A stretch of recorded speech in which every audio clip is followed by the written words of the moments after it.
watching Washington America Show. I'm your host, Kashif. Welcome to Washington America Show with Dr. Kashif Sohail. Nothing can compare to this precious metal gold. A symbol of wealth and prosperity, it has been a value for explorers and adventurers and a lure for conquerors. Today it is vital to commerce and finance, popular in ornamentation, and increasing importance in technology. The nature of gold is diverse. The chemical element gold is a heavy, soft metal. It weighs nearly twice as much as lead. Shiny and deep yellow in color, gold is one of two metals, which are not gray or white when pure. Gold is the most ductile of metals. The purity of gold is expressed in carats, on a scale of 24, or in fineness, on a scale of 1000. Pure gold is 24 karat or 1000 fine. An alloy containing 75% gold would be described as 18 karat gold or 750 fine. Gold probably was found on the ground and used by prehistoric man as a tool.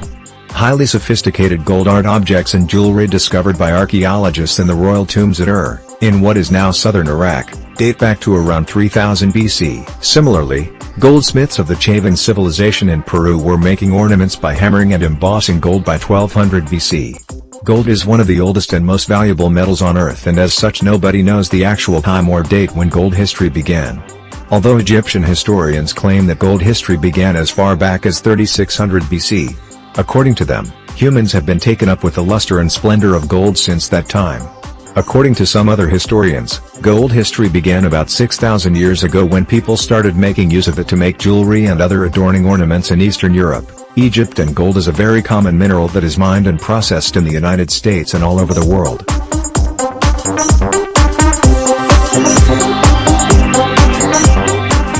One of the most common processes used for the mining and processing of gold in the United States is heap leaching. The extraction of gold from low-grade deposits has been one of the main factors in higher output since the 1970s using this form of mining. Half of all production, in the United States, of low-grade minerals comes from heap leaching. Gold is a dense, soft, malleable, and ductile metal. It has an attractive bright yellow color and luster that doesn't tarnish or rust in air or water. It is a chemical element with the symbol O and atomic number 79. Gold is one of the least reactive chemical elements and remains solid under standard conditions. The metal often occurs in free elemental form, as nuggets or grains in rocks, in veins and in muddy deposits. It less commonly occurs in minerals as gold compounds, such as with tellurium. Gold has been regarded as a brilliant and highly demanded precious metal throughout the generation of humankind, which has always been considered as a precious asset. It has been produced in many forms, such as gold bullion coins, bars, jewelry, and many other forms with different weight and purity to meet human desires. For centuries, people have continued to hold gold for various reasons. There are three causes of investing in gold, which are value, durability, and monetary acceptance. The first, culture of gold has been valued in our cultural history for as long as societies have been able to adopt this valuable metal's unique properties. Gold is unique in its inherent marvelous glossy shine.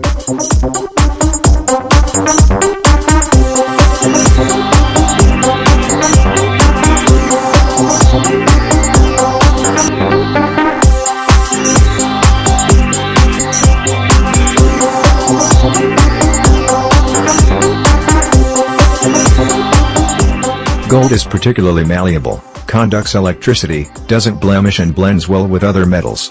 Because of these exclusive properties, gold creates its ways in our everyday life in many ways or form. Gold has always had remarkable significance, shown by most civilizations as a symbol. Gold can also be a good investment economically as the demand is increasing quickly as more and more household and industrial components and different jewelry are being produced, and even some uses, like NASA's uses, many people have not thought of. However, the supply is increasing at a much slower rate. In 2003, gold was being consumed, through creation jewelry, electronics, etc., at a rate of 120 million ounces per year. Gold is the shining embodiment of wealth. Not only is it used to make expensive products, but it's also used to add extra bling to luxurious items, from smartphones, to supercars, and even beef steaks. But other metals that are rarer than gold are much cheaper. So, why is gold so expensive? Scientists believe gold arrived on Earth after the collision of two neutron stars in space forged gold atoms together into meteorites, which crashed into Earth about 3.9 billion years ago. Over millions of years, Earth's bubbling hot core forced gold nuggets towards the surface. Gold flakes have been found in Paleolithic caves estimated to date back roughly 40,000 years, marking the first known instance of human contact with the material. But what exactly is gold? Gold is a relatively rare metal with lots of versatility. It can be deformed or changed without fracturing the material. But what distinguishes it from other useful precious metals is its totally unique bright yellow appearance. These factors give gold many practical and superficial uses on Earth. Gold is the perfect embodiment of love and emotion. If you're an investor, gold's an excellent portfolio diversification tool. People like to know that they've got an element of their wealth which they can feel. It looks beautiful, it's got a wonderful design on it, and that adds a degree of emotion to the investment. If you're a manufacturer or if you're someone making smartphones or tablets, gold is an element with the symbol O and the atomic number 79. They can feel. Viewed as the most noble of all of the noble metals. It's a perfect material for conducting electricity. And it doesn't corrode, it doesn't rust. So it's great to have in your product. Over many centuries, civilizations across the globe became enamored with the beautiful metal, such as the ancient Egyptians.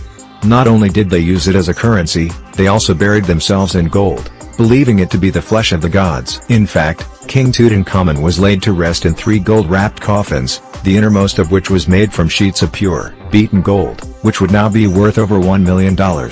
In 1792, the U.S. Congress passed the Coinage Act, which established a fixed price of gold to U.S. dollars. Over the next century, gold mining captured people's imagination, during the Great U.S. Gold Rush. The first was in 1799, after 12-year-old Conrad Reed discovered a huge, 17-pound gold nugget on his family's farm in North Carolina. 50 years later, tens of thousands of prospectors raced to San Francisco in search of riches. These gold rushes heralded the start of modern-day gold mining.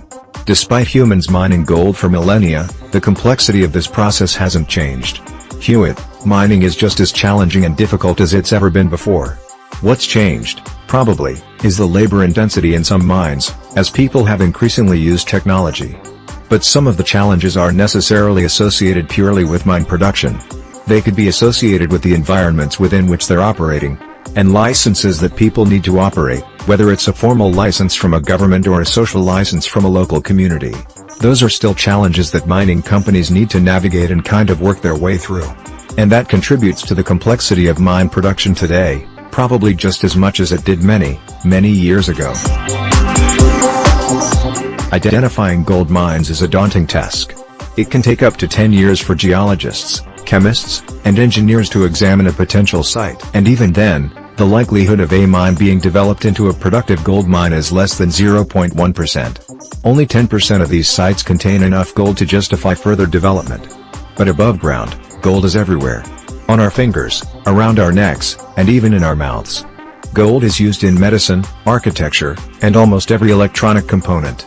We even launch gold back out into the universe from where it came, not only as a reliable component of spacecraft circuitry, but also in the lining of astronauts' visors to protect them from the sun's harmful heat and ultraviolet light. So, with all that in mind, it might surprise you to know how little gold there actually is here on Earth. If you melted down the world's entire above-ground stock of around 190,000 tons of gold, it would form a 72-foot cube. However, if that was divided up equally for every person on Earth, we'd all get roughly an ounce of pure, 24-karat gold each. That's about $1,500 worth. Around about 50% of it is in jewelry. The next level down comes to private investment. So, that could be individuals holding bars or coins, or, indeed, individuals holding a share of an exchange-traded fund. And then you've got central banks. Central banks account for around about 17% of that stock of gold, so a very significant volume. And then the final element, around about 13%, 14%, is technology or dentistry. New deposits of gold are increasingly hard to come by and increasingly difficult to locate. Geologists have estimated that only 55,000 tons remains buried away in the Earth's crust.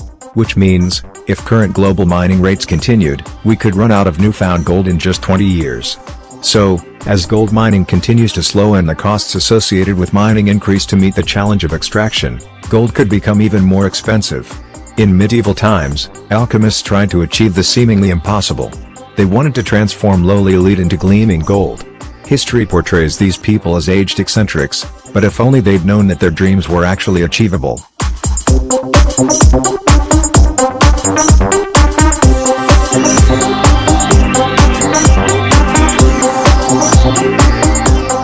Today, we can manufacture gold on Earth, thanks to modern inventions that those medieval alchemists missed by a few centuries. But to understand how this precious metal became embedded in our planet to start with, we have to gaze upwards at the stars. Gold is extraterrestrial. Instead of rising from the planet's rocky crust, it was actually cooked up in space and is present on Earth because of cataclysmic stellar explosions. Stars are mostly made up of hydrogen, the simplest and lightest element. The enormous gravitational pressure of so much material compresses and triggers nuclear fusion in the star's core. This process releases energy from the hydrogen, making the star shine. Over many millions of years, fusion transforms hydrogen into heavier elements, helium, carbon, and oxygen, burning subsequent elements faster and faster to reach iron and nickel. However, at that point nuclear fusion no longer releases enough energy, and the pressure from the core peters out. The outer layers collapse into the center, and bouncing back from this sudden injection of energy, the star explodes forming a supernova. The extreme pressure of a collapsing star is so high, that subatomic protons and electrons are forced together in the core, forming neutrons. Neutrons have no repelling electric charge, so they're easily captured by the iron group elements. Multiple neutron captures enable the formation of heavier elements that a star under normal circumstances can form, from silver to gold, past lead and onto uranium. In extreme contrast to the million-year transformation of hydrogen to helium, the creation of the heaviest elements in a supernova takes place in only seconds. But what becomes of the gold after the explosion? The expanding supernova shockwave propels its elemental debris through the interstellar medium, triggering a swirling dance of gas and dust that condenses into new stars and planets. Earth's gold was likely delivered this way before being kneaded into veins by geothermal activity. Billions of years later, we now extract this precious product by mining it, an expensive process that's compounded by gold's rarity. In fact, all of the gold that we've mined in history could be piled into just 3 Olympic-sized swimming pools, although this represents a lot of mass because gold is about 20 times denser than water. So, can we produce more of this coveted commodity? Actually, yes. Using particle accelerators, we can mimic the complex nuclear reactions that create gold in stars. But these machines can only construct gold atom by atom. So it would take almost the age of the universe to produce 1 gram at a cost vastly exceeding the current value of gold. So that's not a very good solution. But if we were to reach a hypothetical point where we'd mined all of the Earth's buried gold, there are other places we could look. The ocean holds an estimated 20 million tons of dissolved gold, but at extremely minuscule concentrations, making its recovery too costly at present. Perhaps one day, we'll see gold rushes to tap the mineral wealth of the other planets of our solar system. And who knows? Maybe some future supernova will occur close enough to shower us with its treasure and hopefully not eradicate all life on Earth in the process.